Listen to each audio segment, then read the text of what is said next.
How you doing, YouTube? I just wanted to write a little quick deck profile.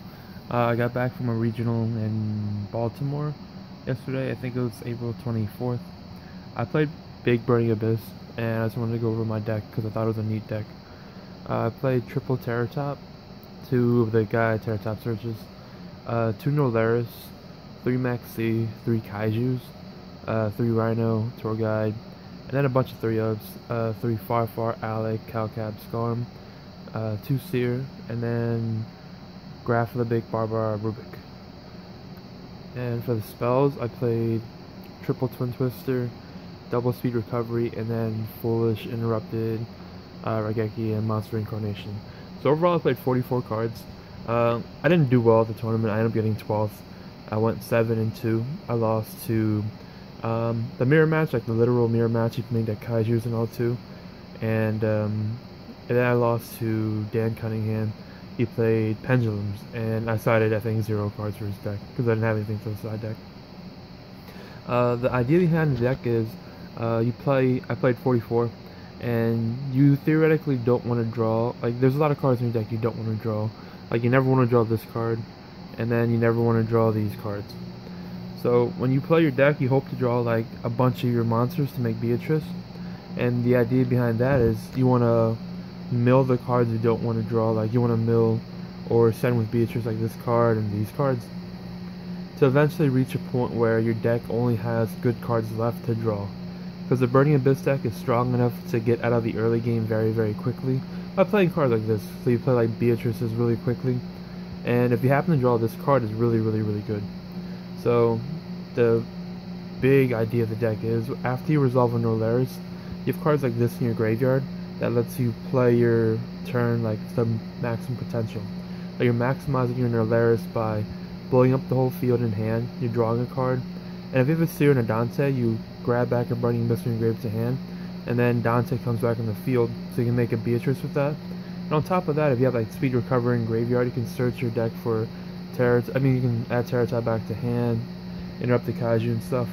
A really cool combo is if you crash your Beatrice into your opponent's monster, and you make Pilgrim, and you ditch Farfar to draw a card for Pilgrim. Use Farfar to banish the Pilgrim, and then you Nolaris to blow up the board.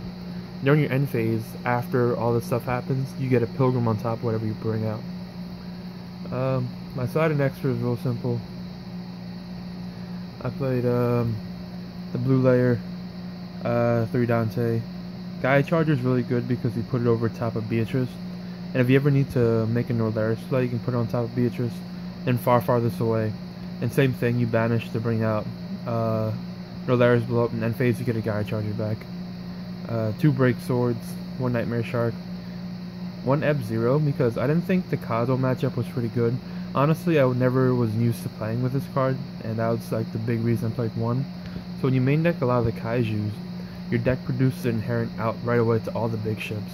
Because if you make Beatrice, and before you kill it, you send an interrupted Kaiju, you have an out to their Dark Destroyer right away, so you're winning off advantage by a lot. I play 2 of these guys. He's really, really good.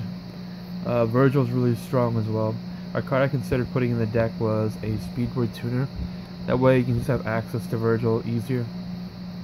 The second Pilgrim. I play 3 Beatrice. Here's the Dante, the second Break Sword, and the 3rd Beatrice. For my side deck, I played side in order. I played 3 of these, 2 Chaos Trapple. I wasn't sure what to side. It was between Anti-Spell and like another card, but I ended up picking Chaos Trapple because it was good against Burning Abyss if they made you go first, and it was good against Monarch. I sided 1 of these for the mirror match. It makes your Beatrice again the same premise. Card you really don't want to draw. It's not bad if you draw it, but if you make Beatrice, your Beatrice becomes an out to a lot of their plays. So if they don't have Tour Guide in hand, or they special anything, including Terratop, if they special Terratop, you activate this right away.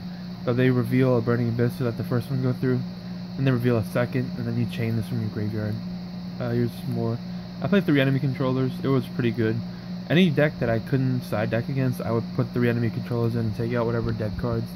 But some matchups, the Kaijus weren't that good. Like a Pendulum.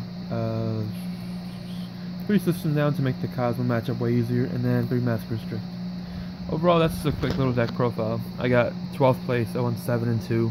It was 9 rounds, like 280, I think, people. I enjoyed the deck a lot.